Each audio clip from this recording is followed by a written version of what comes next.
இந்த துஆவுடைய விஷயத்தில் வந்து நிறைய பேர் வந்து துஆவுடைய ஈடுபடாமல் இருக்கிறதுக்கான அல்லது துஆவோடு போய் சில மிஸ்கன்செப்ஷன் தவறான புரிதல்கள் வந்து காரணம் இந்த துஆவில் அவர்கள் கூடுதலாக ஈடுபடாமல் இருப்பதற்கு அவைகளை விளங்கிக் கொள்ள முயற்சிப்பதும் இல்லை. இந்த முக்கியத்துவம் தெரிந்தாலும் கூட அதில் ஒன்று என்ன அப்படின்னு சொன்னால், அடிக்கடி இந்த துஆ சம்பந்தமான பயான்ல சொல்வார்கள், நீங்கள் துஆ கேட்டீங்கன்னு சொன்னால் 3ல் 1 உங்களுக்கு என்ன செய்யும், கிடைக்கும். அந்த 3ல் 1 என்ன? மூணையும் சொல்லுங்க. ஒன்று நீங்க கேட்கறது உலகத்திலேயே கிடைச்சது, இல்லாட்டி மறுமையில் இந்த உலகத்தில் கிடைக்கும் அல்லது மறுமையில் கிடைக்கும். 3வது அல்லாஹ் தஆலா ஒரு ஆபத்தை நீக்கி அல்லது ஒரு பாவத்தை மன்னிச்சு வேறொரு காரியத்தை அல்லாஹ் என்ன செய்வான், உங்களுக்கு தருவான். இப்படி ஒரு செய்தி சொல்கிறேன். இப்படி முஸ்னத் அஹ்மதில் ஒரு செய்தி வருது, அதனுடைய ஆதார தன்மைகளில் கருத்து முரண்பாடுகள் இருக்குது, அது 2வது. ஆனால் நீங்கள் சொல்லுங்கள், மனிதனுடைய மனநிலை ஒரு 50,000 கடந்தாங்க, அடுத்த மாதம் இல்லைன்னா அதுக்கு அடுத்த மாதம் தந்துடுறேன் அப்படின்னு ஒருத்தர் சொல்கிறாரு. அவர் எப்போ தருவார் நீங்கள் முடிவு எடுப்பீங்க? அதுக்கு அடுத்த மாதம் தான் தருவார். இதுதான் மனிதனுடைய மனநிலை. மனிதனுடைய மனநிலை எப்படி இருக்குமெண்டா, ஏப்ரல் அல்லது ஜூன் தாரேன் அப்படின்னு சொன்னால் கன்ஃபார்ம் ஜூன் வந்து கடைசி, ஜூன் வந்து கடைசியில் தான் இவர் என்ன செய்ய போகிறாரு, தரப்போகிறார் என்பது தான் மனிதனுடைய மனநிலையில் என்ன செய்யும். இயற்கையாகவே மனிதனுடைய மனநிலை அந்த உணர்வு தான் என்ன செய்யும், ஏற்படும். இப்போ அல்லாஹ் இப்போ இந்த ஹதீஸ் நம்ம என்ன சொல்லி வச்சுக்கிறோம், ஒன்று இந்த உலகத்தில் கிடைக்கும் அல்லது மறுமையில் கிடைக்கும். இப்போ எங்கே கிடைக்கும்னு முடிவு எடுப்போம், நம்ம மறுமையில் தான் கிடைக்கும். பண்ணிட்டா அப்போ துஆ கேட்கிற நேரத்தில் என்ன செய்யணும், யா அல்லாஹ் எனக்கு நல்ல ஒரு வசதி வாய்ப்பை தான். இந்த நேரத்திலே உங்களுக்கு உள்ள சொல்லும் மறுமையில் தான், இந்த உலகத்தில் என்ன செய்யாது, உங்களுக்கு கிடைக்காது, நீ பார்த்து ட்ரை பண்ணிக்க மாதிரி ஒரு மனநிலை என்ன செய்யும், ஏற்படும். இந்த மனநிலையில் நிறைய பேர் துஆ கேட்காமல் இருப்பதற்கான காரணிகளில் உண்டு. அது அவர்களுக்கே தெரியாமல் அதில் பதிஞ்சிக்கிறது. எது கேட்டாலும் உங்களுக்கு அது மறுமையில் தான் கிடைக்கும் என்றது மாதிரியான ஒரு உணர்வு உங்களுக்கு இருக்குமாக இருந்தால் அது நிச்சயமாக உங்களுக்கு என்ன செய்யும், அந்த ஒரு பிரதிபலிப்பை தான் ஏற்படுத்தும். அதே போல் நீங்கள் இந்த அடிப்படை நீங்கள் எடுத்து பார்த்தீங்கன்னா இது எல்லாத்துக்கும் பொருந்தாது. இந்த ஹதீஸ் வந்து அதை சஹீஹ் என்று சொல்லக்கூடிய அறிஞர்கிட்ட பார்வையில் எடுத்துக்கொண்டாலும் இந்த ஹதீஸ் எல்லாத்துக்கும் பொருந்தாது. உதாரணமாக உங்களுக்கு வாழ்க்கையில் நிறைய கடன் இருக்குது, யா அல்லாஹ் இந்த கடனெல்லாம் நீ அடைச்சி என்னை நிம்மதியான ஒரு வாழ்க்கையை தான். இதை வந்து மறுமையில் எப்படி தாரது? மறுமையில் நீங்கள் போகிறீங்க, கடனெல்லாம் உலகத்தில் அடையலை, மறுமையில் போகிறீங்க, சொர்க்கம் போவீங்களா, சொர்க்க வாசலில் தடுக்கப்படுவீங்களா? சொர்க்க வாசலில் தடுக்கப்படும். உலகத்தில் நீ என்ன செய்யலை, இந்த கடன் எல்லாத்தையும் என்ன முடிக்கலைண்டு. ஆனால் உலகத்தில் நீங்கள் கேட்டீங்க அது மறுமையில் தரப்படும் அப்படின்னு நம்பியிருந்தீங்க. இது மறுமையில் தர இயலாது, இது மறுமையில் தர முடியாது. எனவே நாம் புரிந்து கொள்ள வேண்டிய விஷயம் மறுமையில் தரப்படும் என்பதை நான் அந்த ஹதீஸை ஏற்றுக்கொண்டு அறிஞர்களுடைய அடிப்படையில் சொல்கிறேன். நாங்கள் எப்படி புரிந்து கொள்ளணும்னு சொன்னால், நபிமார்களுடைய துஆக்கள் எல்லாம் எடுத்துகிட்டு பாருங்க. நபிமார்களுடைய துஆக்கள் எல்லாம் நீங்கள் எடுத்து பார்த்தீங்கன்னு சொன்னால் எல்லாமே என்ன, இந்த உலக துஆக்களை கேட்டு உலகத்தில் வழங்கப்பட்ட துஆக்களை நீங்கள் பார்க்கலாம். உதாரணமாக யூனுஸ் அலைஹிஸ்ஸலாம் மீனுடைய வயிற்றில் இருக்கிறார். யூனுஸ் அலைஹிஸ்ஸலாம் மீனுடைய வயிற்றில் இருக்கிறார். அவர் அதிலிருந்து சொன்ன வார்த்தை என்ன, லா இலாஹ இல்லா அன்த சுப்ஹானக் இன்னி குன்து மினல் ஸாலிமீன். வணக்கத்துக்குரிய நான் அல்லாஹ்வை உன்னை தவிர வேறு யாரும் இல்லை, நான் அநியாயக்காரன், நீ தூய்மையானவர்களில் ஒருவன், நீ தூய்மையானவன், நீ தூய்மையானவன், நான் அநியாயக்காரர்களில் ஒருவன் என்று சொன்னார். அப்போ அல்லாஹ் தஆலா சொல்றான், ஃபலவுலா அன்னஹு கான மினல் முஸப்பிஹீன். அவர் வந்து என்ன, அல்லாஹ்வை துதிக்கக்கூடிய தஸ்பீஹ் செய்யக்கூடிய தூய்மைப்படுத்தக்கூடியவர்களில் இல்லாமல் இருந்தால் லலபிஸ ஃபீ பத்னிஹி இலா யௌமி யுபஅஸூன். மறுமை நாளில் எல்லோரும் எழுப்பப்படுகின்ற காலம் வரும் வரைக்கும் அவர் எங்கிருந்திருப்பார், மீனுடைய வயிற்றிலேயே இருந்திருப்பார். தஸ்பீஹ் செய்ததுனால மீனுடைய வயிற்றை விட்டு நினைஞ்சாரு, பெரிய வந்தார். மறுமையில கிடைச்சதா உலகத்தில் கிடைச்சதா? உலகத்திலே கிடைச்சது. அல்லாஹ் என்ன சொல்ற, தஸ்பீஹ் செய்யாமல் இருந்தால் மறுமையில தான் என்னது எல்லாம் நடந்திருக்கும். எல்லாரும் எழுப்பும் வரைக்கும் அதுக்குள்ள தான் இருந்திருப்பாரு. தஸ்பீஹ் செஞ்சதுனால உலகத்தில் என்ன செஞ்சிட்டார், அவரு வெளியே வந்துட்டார். அப்ப குர்ஆன் என்ன சொல்லுது, இந்த உலகத்தில் கிடைக்க வேண்டியது உங்களுக்கு என்ன செய்யும், உலகத்தில் கிடைக்கும். ஜக்கரியா அலைஹிஸ்ஸலாம் சொல்றாரு என்ன, ரப்பிலா ததர்னி ஃபர்தா வ அன்த கைருல் வாரிசீன்.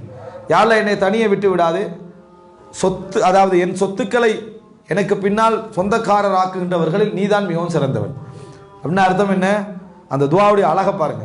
குழந்தைய கேட்கிறாரு, குழந்தை இல்லாட்டி நீ தான் என் சொத்தை என்ன செய்ய சொந்தமாக்க போறாய் அப்படின்ற ஒரு வார்த்தையும் சொல்றாரு. வான்த கைருல் வாரிசீன், அதாவது புரிஞ்சுக்கணும், எனக்கு குழந்தைய தான், குழந்தை இல்லாட்டி நான் கவலைப்படுறதுக்கு எதுவும் என்ன இதுல இல்லைன்றதான் அதுல. வான்த கைருல் வாரிசீன், இருக்கிற வாரிசை விட நீ கைரானவன் அப்படி என்று சொல்லி யாரு, ஜக்கரியா அலைஹிஸ்ஸலாம் சொல்றாரு. அண்ணா துஆவை எப்படி கேட்டாரு, அதாவது யா அல்லாஹ் நான் வந்து என்ன முதிய வயது அடைந்து விட்டேன், என் மனைவி வந்து என்ன ஒரு குழந்தை பெற முடியாத ஒரு நிலையில் என்ன செய்கிறாங்க இருக்கிறாங்க.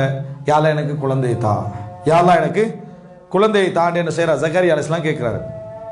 அல்லாஹ் தஆலா என்ன சொல்கிறான், நாம் அவருக்கு குழந்தை யஹ்யா என்ற குழந்தை என்ன செஞ்சோம், கொடுத்தோம். மறுமையில் அல்லாஹ் தஆலா என்ன செய்யலை, அதை பற்றி சொல்லலை. உலகத்திலே யஹ்யா என்ற குழந்தை என்ன செய்தோம், நாம் கொடுத்தோம் என்று அல்லாஹ் தஆலா சொல்லி காட்டுகிறான்.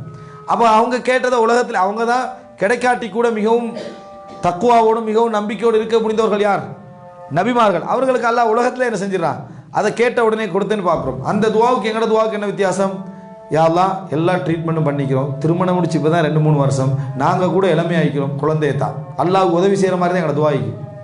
எங்களோட துவா எப்படி இருக்கும், அல்லாவுக்கு உதவி செய்கிற மாதிரி தான் இருக்கும். அல்லாஹ் எல்லாவற்றையும் செய்யக்கூடிய மாதிரி இருக்காது. எங்களோட துவாக்கல்ல யாரெல்லாம் நாங்கள் இப்போ தான் திருமணம் முடிச்சுக்கிறோம், எல்லா ட்ரீட்மெண்ட்டும் பார்த்துக்கிறோம், என்ன கல்யாணம் முடிச்சு 2 வருஷம் தான், முதுமை கூட இல்லை, வழங்கிட்டா எல்லா வகையிலையும் குழந்தைக்கு நம்ம தகுதியானவங்க யாரெல்லாம் குழந்தைய தான், முதிய வயது தானே, இப்போ நமக்கு என்ன குழந்தை போகிறது அப்படின்ற அடிப்படையில் துவாவே என்ன செய்யாது, இருக்காது. தேவை இருந்தால் தேவையில்லாத வேற. நான் அப்போ என்ன புரிந்து கொள்ளணும்னு சொன்னால் அவருடைய துவாக்களுடைய இது என்ன சொன்னால் உலக சப்ஜெக்ட் அவங்க கண்ணுக்குள்ளே வச்சுக்கலாம தான் துவா கேட்டான். துவா என்ற நேரத்தில் உலகத்துக்கு சொந்தக்காரன்ட்ட கேட்குற பிரார்த்தனை அது. அவன் இந்த உலகத்தில் எதையும் மாற்றுவதற்கு சக்தி உள்ள அடிப்பில் அவனோட துவா இருந்தது. எனவே உலகத்தில் கபூல் ஆகினத்தை பார்க்குறோம். அய்யூப் அலைஹிஸ்ஸலாம் அவர் என்ன செஞ்சார், காலாகாலத்துக்கு நோயாக இருந்தது, ஊர்பட்ட மக்களெல்லாம் குறை சொல்கிற அளவுக்கு என்ன செஞ்சுட்டு மாறிட்டு, மனைவியும் கடைசியில் என்ன ஒரு மனசங்கடத்துக்குள்ளாகிற அளவுக்கு ஆகிட்டு, அப்போ அவர் துவா கேட்குறாரு, யாரெல்லாம் எனக்கு என்ன செய், அப்போ தான் அவர் துவா கேட்குறார், எனக்கு குணப்படுத்துன்னு சொல்லி துவா கேட்குறார். கடைசி கட்டத்தில் துவா கேட்டார். அல்லாஹ் தஆலா என்ன செய்கிறான், அவருக்கு குணத்தை கொடுத்தான். இந்த உலகத்திலே என்ன செஞ்சான், குணத்தை கொடுத்தான்னு தான் பார்க்குறோம். இந்த செய்தியெல்லாம் எங்களுக்கு என்ன சொல்லுது, எல்லா துவாக்களும் உலகத்திலே என்ன செஞ்சுக்குது, கபூலாக்கப்பட்டிருக்குது. அப்போ நம்ம அல்லாஹ்விடத்தில் துவா கேட்குற நேரத்தில் அந்த நம்பிக்கையோடு துவா கேட்கணும், இந்த உலகத்தில் நமக்கு கிடைக்கும். அப்போ எது மறுமையில் கிடைக்கக்கூடிய விஷயங்கள் இருக்குது. பொதுவாக இந்த ஹதீதே இல்லாட்டி கூட மறுமையில் சில விஷயங்கள் நல்லா பிற்படுத்துவாங்க. அது எதாக இருக்கணும், நீங்கள் எதில் எந்த சிக்கலில் எந்த இட்டுக்கட்டிலையும் விழாமல் கேட்கக்கூடிய சில பிரார்த்தனைகள் இருக்குது. யா அல்லாஹ் ஒரு நல்ல ஒரு மாளிகை நமக்கு என்ன செய்யும் வேணும் அப்படின்னு துவா கேட்குறீங்க, அல்லாஹ் உங்களுக்கு தரலாம், தராமல் போகலாம். மாளிகை இல்லாட்டி நீங்கள் சாக போகிறதில்லை. அந்த மாதிரியான அமைப்பிலான சில துவாக்கள் நம்மகிட்ட இருக்கும். அது நம்ம கேட்கலாம், தாராளமாக என்ன செய்யலாம், நம்ம அல்லாஹ்விடத்தில் கேட்கலாம். ஆனால் அல்லாஹ் தஆலா அது உங்களுக்கு என்ன செய்யலாம், தராமல் இருக்கலாம், பிற்படுத்தலாம். ரசூலுல்லாஹ்களுக்கு அல்லாஹ் தஆலா சொன்ன மாதிரி வலல் ஆখিরাতু கைருன் லக மினல் ஊலா, ஆரம்பத்தை விட இறுதி உங்களுக்கு என்ன சிறந்தது, அல்லது இம்மையை விட மறுமை உங்களுக்கு என்ன சிறந்தது என்ற அடிப்படையில் அல்லாஹ் தஆலா என்ன செய்யலாம், நமக்கு பிற்படுத்தலாம். இது போன்று பிற்படுத்தலாமே தவிர மற்றபடி துஆ இந்த உலகத்திலேயே கபூலாகும் என்பதற்கு நபிமார்களோட எல்லா துஆ ஆதாரம். எல்லா துவாக்கள் மூசா அலைஹிஸ்ஸலாத்து துவா இருக்கலாம், இப்ராஹிம் அலைஹிஸ்ஸலாம் நெருப்பில் போடப்பட்ட நேரத்தில் இருக்கலாம், மூசா அலைஹிஸ்ஸலாம் அந்த மதியனுக்கு போன நேரத்தில் கேட்ட துவா இருக்கலாம், யூசுப் அலைஹிஸ்ஸலாம் கால ரப்பி சிஜ்னு அஹப்பு இலைய மிம்மா யதுஊனனி இலை, சிறைச்சாலையை பற்றி சொன்ன துவாவாக இருக்கலாம். எல்லா துவா எடுங்க, எல்லாம் எங்கே கபூல் ஆயிடுச்சு, உலகத்தில் தான் கபூல் ஆயிடுச்சு. நபிமார்களுக்கெல்லாம் கபூல் ஆக்கிட்டு அல்லாஹ் தஆலா எங்களுக்கு கபூலாக்காமல் இருப்பானா, இல்லை. நம்ம கேட்குறதுல நமது ஆழ்மனத அந்த அழுத்தம், அந்த ஆழ்மன பிரார்த்தனை நம்மகிட்ட இருக்குமாக இருந்தால் இந்த உலகத்தில் அது கபூலாகும். எனவே அந்த சிந்தனையை முதலாக என்ன செஞ்சிடணும், விட்டுறணும். இந்த உலகத்திலும் நம்ம கபூலாகும். இன்னொரு சந்தேகம் இருக்குது என்ன அப்படின்னு சொன்னால், திருப்பி திருப்பி கேட்குறது. அதை விட அதுக்கு முன்னால் உள்ள சந்தேகம் என்னென்னா, என்னத்துக்கு துவா கேட்கணும் என்ற ஒரு சந்தேகம் இருக்குது. நம்மளை பற்றி அல்லாஹ்க்கு எல்லாமே தெரியுமே, சரியா, நம்மளை பற்றி அல்லாஹ்வுக்கு எல்லாமே தெரியும். திருப்பி அதை டீட்டெயில்ஸாக நம்ம என்ன ஏன் சொல்லணும், நமக்கு என்ன கஷ்டம், நமக்கு என்ன வேதனை, அது எல்லாமே தெரியும். சிலர்கிட்ட துவா கேட்க சொன்னால் அப்படி சொன்ன மக்கள் நிற்கிறாங்க. நான் அல்லாஹ்ட்ட சொல்ல வேண்டிய அவசியமே இல்லை, என் ரப்பு என்னை போய் தெரிஞ்சு வச்சுக்கிறேன். அப்படி என் ரப்பு அவருடைய ஈமானும் அதை நான் எல்லாரையும் விட மேலே மாதிரி அவர் நினைக்கிறார். அவரை என் ரப்பு தெரிஞ்சு வச்சுக்கிறான் அப்படின்னு. தொழுகையை கூப்பிட்டா கூட அதான் சொல்கிறேன், நான் ஏன் தொழணும், அல்லாஹ் நல்லா வசதியாக வச்சுக்கிறான், ஈமானா பேசுகிறாராம். நீங்கள் தான் தொழணும், வணங்கிட்டா கஷ்டத்தில் இருக்கிற பாட்டிகள் தான் என்ன செய்யணும், பள்ளியில் போய் தொழணும். நான் அல்ஹம்துலில்லாஹ் அல்லாஹ் என்னை நல்லா வச்சுக்கிறான், அது ஈமான் அக்ரமன், வழங்கிட்டா அல்லாஹ் என்னை சங்கையாக வைத்திருக்கிறான். அப்படி கொஞ்சம் பேர் அதை அல்லாஹ்வை புகழ்றதா நினச்சிக்கிறாங்க, பள்ளிக்கு வராமிக்கிறதையும் அல்லாஹ்வை புகழ்றதா என்ன செய்கிறாங்க நினச்சிக்கிறாங்க. அப்போ இந்த மாதிரி அதாவது ஒரு நிலை என்ன செய்யுது மனிதன்கிட்ட இருக்கிறத நம்ம பார்க்குறோம். அதாவது ஃபம்மல் இன்சானு இதா மப்தலாஹு ரப்புஹு ஃபஅக்ரமஹு வனஅமஹு ஃபயகூலு ரப்பி அக்ரமன், என்னை இறைவன் சங்கைப்படுத்தி விட்டான் அப்படின்னு சொல்லக்கூடிய நிலையை பார்க்கிறோம். எனவே ஏன் இறைவன் என்ன, அதாவது நான் ஏன் இறைவனத்தில் கேட்க வேண்டும் என்ற அந்த மனநிலை நிறைய பேர் இடத்துல இருக்கு. ஏன் கேட்கணும் தெரியுமா, அதுக்கு உதாரணம் சொல்றதாக இருந்தால் ஒரு மனிதனுடைய ஒரு உதாரணத்தை நம்ம என்ன செய்யலாம் சொல்லலாம். ஒரு இறைவனாக நம்ம நினச்சிக்கல கூடாது. ஒரு உதாரணம், ஒருவர்கிட்ட நம்ம ஒரு உதவி கேட்டு போகிறோம், வளமையாகவே நம்மகிட்ட ஒரு உதவி கேட்கறது தான், வளமையாகவே ஒரு சொந்தக்காரன் வைங்க வளமையாக ஏதாவது ஒரு பிரச்சனை அது இது கஷ்டங்கள் அப்படி இப்படின்னு வந்தால் அவர்கிட்ட போய் கேட்குற அவர் ஹெல்ப் பண்ணுறதா நம்ம வந்தாலே அதுக்கு தான் வாரணும் அவருக்கு என்னது தெரியும். இப்போ நீங்கள் ஒரு முறை போகிறீங்க ஒருத்தர் வீட்டுக்கு ஒரு நோக்கமாக போகிறீங்க, உட்காந்துட்டிருக்கிறீங்க. அவர் என்ன சொல்லுவார்? டீ சொல்லவான்னு கேட்பார். ஆமாம் டீ சொல்லுங்க, டீயை குடிச்சாச்சு, எப்படி இருக்கிறீங்க, நல்லா இருக்கிறீங்க, அப்படி எல்லாம் பேசிவிட்டு போயிட்டு வரோன்னு போயிட்டு வாங்கண்டுவார். என்ன சொல்லுவார்? போயிட்டு வரும். உன்னோட மனசில் என்ன சொல்லும்? மனுஷனாக நான் என்னத்துக்கு வாரன்னு அவனுக்கு தெரியும். ஒரு 5-6 முறை நான் வந்திக்கிறேன், என்ன கஷ்டமும் தெரியும், ஒரு வார்த்தை கேட்டான் அப்படி என்று சொன்னால் அது உங்களை பிள்ளை. அது மனுஷனுக்கு அந்த அகங்காரம் இருக்கும், மனிதனுக்கே இருக்கும். அவர் என்ன சொல்லிக்கொள்வான் தெரியுமா?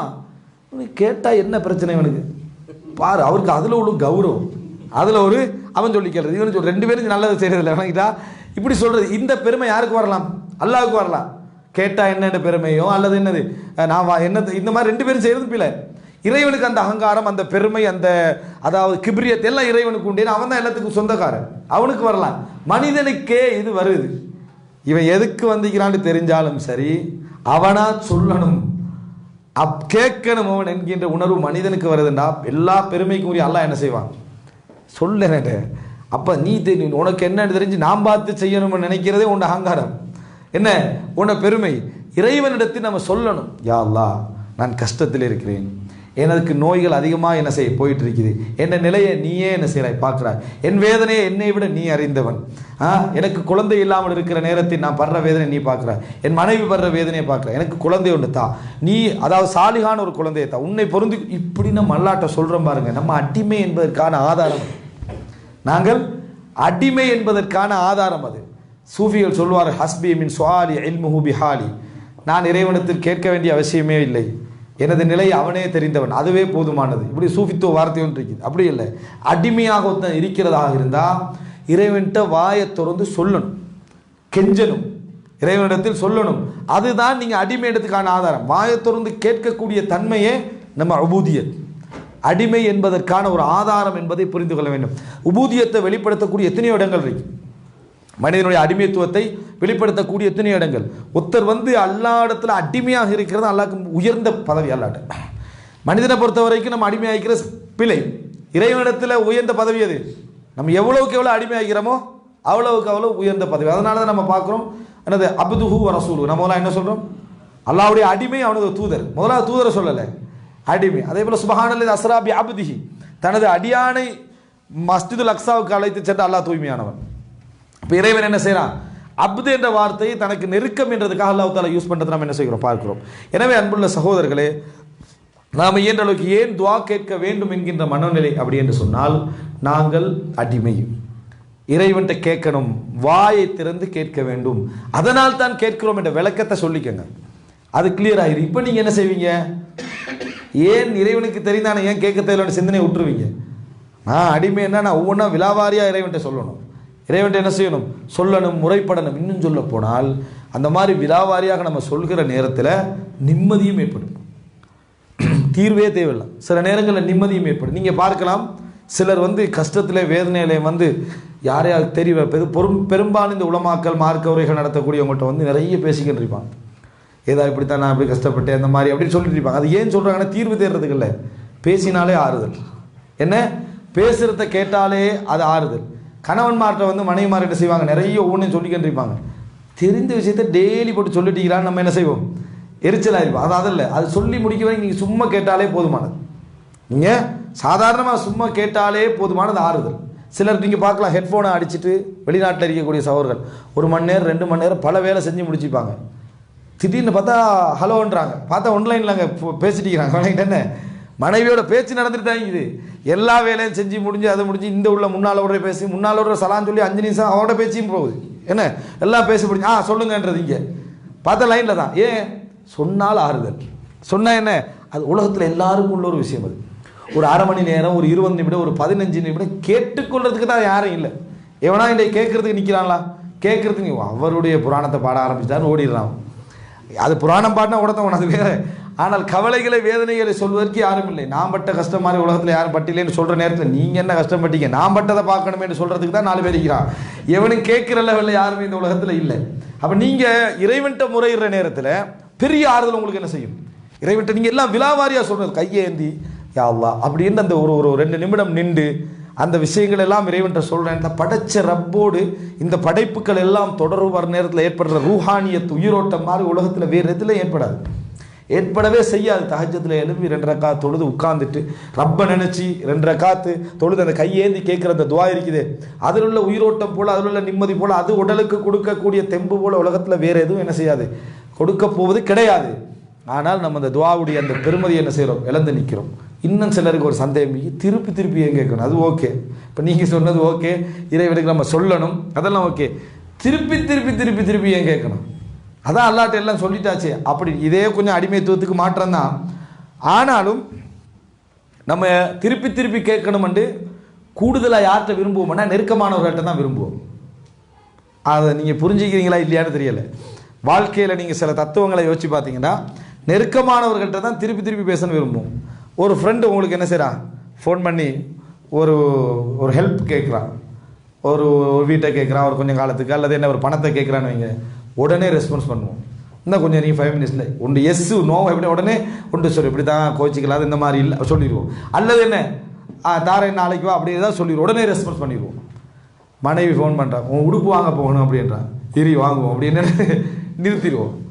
அடுத்த நாள் அவன் என்ன செய்வான், திருப்பி அந்த உடுப்பு வாங்குறது ஞாபகப்படுத்த ட்ரெஸ் வாங்குறது வெயிட் பண்ணி எவ்வளோ பிரச்சனை வெயிட் சொல்லி சொல்லி 1 மாதமாக அலைஞ்சி காலில் கையில் விழுந்து விளக்கிட்டா கஷ்டப்பட்டு எல்லாம் முடிஞ்ச பிறகு தான் திடீர்னு உடுப்புக்குரிய நன்மாராயம் வரும்.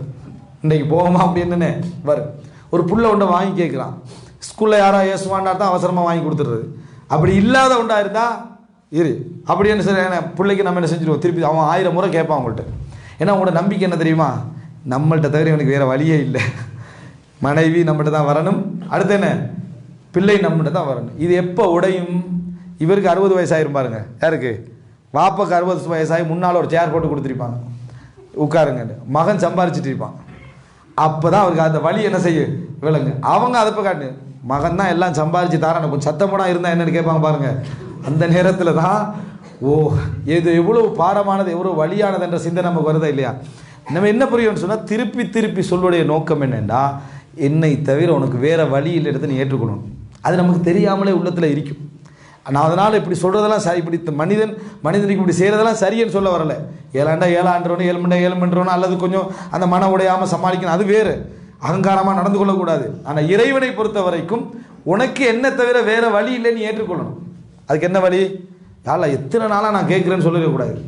என்ன செய்யணும், யாரெல்லாம் உன்னை தவிர நீ எனக்கு தராது விட்டாலும் உன்னை தவிர எனக்கு வேறு கதி இல்லை, எனக்கு வேற வழி இல்லை. லா மல்ஜா வலா மன்ஜா மின்க இல்லா இலைக், உன்னிடமிருந்து தப்ப வேண்டும் என்றால் உன்னிடத்தில் தான் ஓடி வர வேண்டும். எப்படி உன்னது அது உன்னிடமிருந்து தப்பணும்டா என்ன, உனது அதாபிலிருந்து நான் தப்பணும்டா உன்னிட்ட தான் வந்து நான் என்ன செய்யணும், கெஞ்சணும், எனக்கு வேற வழி இல்லை. மல்ஜா ஒதுங்குவிடம், மஞ்சா தப்புற இடம் எதுவுமே இல்லை, இல்லா இலைக்கு உன் பக்கம்தான் நான் செய்ய வேண்டும் வர வேண்டும் என்பதனால தான் திருப்பி திருப்பி திருப்பி திருப்பி நம்ம கேட்கறது, நாங்கள் இன்னும் இறைவனது அடிமை அப்படி என்றதை நாம் என்ன செய்கிறோம், நிரூபித்துக் கொண்டிருக்கிறோம் என்பதை நாம் புரிந்து கொள்ள வேண்டும். அப்போ இது ஒரு மிக முக்கியமான ஒரு அம்சம். சில நேரத்தில் சிலருக்கு வந்து துவா கேட்குற நேரத்தில் இன்னொரு பிரச்சனை ஒன்று இருக்குது. என்ன பிரச்சனைன்னு சொன்னால், கூடுதலாக கேட்குறோமோ அல்லாட்ட அப்படின்ற இதெல்லாம் மனிதன் உள்ள அந்த வசுவாசுகளை சொல்கிறேன். ஒரே நம்ம கேட்டு அல்லா நம்மளே பேராசை உள்ளவன் நினச்சிட்டான்டா, நீங்கள் மாதிரி தான் அல்லா நினைப்பான், புதுசாக நினைக்கிறதுக்கெல்லாம் இல்லை. மனுஷன்ட்ட கேட்குற நேரத்தில் பேராசையோடு எல்லாம் கேட்குறது, இறைவன்ட்ட நல்ல முறையில் நடந்து கொள்கிறாராம். என்ன பேராசை உள்ளவன் நினச்சிட்டான்டா, அதனால் யா அல்லாஹ் எனக்கு சொர்க்கம் போகாட்டியும் பரவாயில்ல, நரகம் போகக்கூடாது, இப்படி துவா கேட்குறவங்க இருக்கிறாங்க வழங்கிட்டா. சொர்க்கம் எனக்கு யா அல்லாஹ் சொர்க்கத்தில் ஃபிர்தோஸ் இந்த அளவுலலாம் சொர்க்கமான ஓரத்தில் ஒரு இடம், சொர்க்கத்தில் ஒரு ஓரத்தில் ஒரு இடம், எல்லாரும் ஓரத்தில் இடத்துக்கு போகிற அளவுக்கு தான் தகுதியில் இருக்கிறோம். முழு சொர்க்கத்துக்கு போகிற தகுதியில் யாருமே என்ன இல்லை, ஓரத்துக்கும் போகிற தகுதி இல்லை உலகத்தில் யார், நபிமார்களை தவிர நல்லவர்களை தவிர. என்ன புரிஞ்சுக்கணும்னா, அல்லாஹ் சிறப்பால் தான் எல்லாரையும் சொர்க்கத்துக்கு கொண்டு போய் என்ன செய்யறான், பெறான். அல்லாஹ்வுடைய சிறப்பு, அல்லாஹ்வுடைய அருளால் தான் எல்லாரும் சொர்க்கம் போகிறாங்களே தவிர சொர்க்கம் கூலி என்று ஒரு நாளைக்கு ஒருத்தர் வேலை செய்கிறார், மிஞ்சி போனால் ஒரு 5000 கொடுக்கலாம், 1 லட்சமாக கொடுக்கலாம். நம்ம செஞ்ச இந்த உலகத்துடைய வேலைகளுக்கு சொர்க்கம் எப்படி கூலியாகும்? இது வந்து ஒரு நாள் வேலைக்கு 1 லட்சம் தர மாதிரி விட கூட, ஒரு நாள் வேலைக்கு 1 கோடி தர மாதிரி இருக்குது. அப்போ அது கூலி அல்ல, ஃபதுல். விளங்கிட்டா, இறைவன் எங்களுக்கு தந்த மேலதிகமான ஒரு கிஃப்ட் அது. அப்போ எனவே அப்படி துவா கேட்டுக்க கூடாது, அது அமலால ஓரத்துக்கு போகிற மாதிரி. யார் லையுதுகில அஹதுன் அல் ஜன்னத் அமலு, எவரது அமலும் என்ன, அஹதன் அல் ஜன்னத் அமலு, எவரது அமலும் ஒருவரை சொர்க்கத்துக்கு என்ன செய்யாது கொண்டு போய் சேர்க்காது. ரசூலுல்லாஹ் சொன்னாங்க, என்ன நானாக இருந்தாலும் இல்லா ஐய தகம்மதனி அல்லாஹு பி ரஹ்மதி, தனது ரஹ்மத்தை கொண்டு அல்லாஹ் என்னை போர்த்தி கொண்டாலே தவிர வேறபடி என்ன எனக்கும் என்ன போக முடியாது. அல்லாஹ்ட்ட கேட்டால் ரசூல் ஸல்லல்லாஹு அலைஹி வஸல்லம் சொன்னாங்க, ஃபஸ்அலுல்லாஹல் ஃபிர்தௌஸ் ஃபஇன்னஹு அலல் ஜன்னah, ஃபிர்தௌஸ் என்ற சொர்க்கத்தை கேளுங்கள், அதுதான் சொர்க்கத்துடைய உச்சம் அப்படின்னு ரசூலுல்லாஹி ஸல்லல்லாஹு அலைஹி வஸல்லம். கேட்டா அல்லாஹ்ட்ட பெருசா கேட்கணும். கேட்குறேன்னு ஆசைப்படுற நேரத்தில் அளவா ஆசைப்படும். யா அல்லாஹ் எனக்கு பெரும் பெரும் வசதியை தான், எனக்கு பெரிய ஒரு கண்ணியத்தை பெரிய ஒரு கௌரவத்தை தான், அந்த மாதிரி எல்லா இடத்துல என்ன செய்யும் துவா கேட்கணும். யாரா சொர்க்கத்தில் உச்சமான சொர்க்கத்தை என்ன தா அப்படின்னு கேட்குற நேரத்துக்கு தேவைகளை கேட்குற நேரத்தில் அந்தந்த பிரச்சனையை சொல்லி கேட்கணும். அல்லா இடத்துல நாங்கள் விரும்பி கேட்குற விஷயங்களை பெருசாக என்ன செய்யணும், அல்லா இடத்துல கேட்க வேண்டும். நம்ம கேட்டது நாளை மறுமையில் கிடைக்கும் என்றால் நம்ம எவ்வளோ பெருசாக கேட்டோமோ அவ்வளோ பெருசாக அல்லா என்ன செய்வான், மறுமையில் வேறுதாக தருவான்னு அர்த்தம். அப்போ கேட்பதை நம்ம ஆர்வத்தோடும் அல்லாவிடத்தில் மிகவும் இதோடும் என்ன செய்ய வேண்டும், கேட்க வேண்டும்.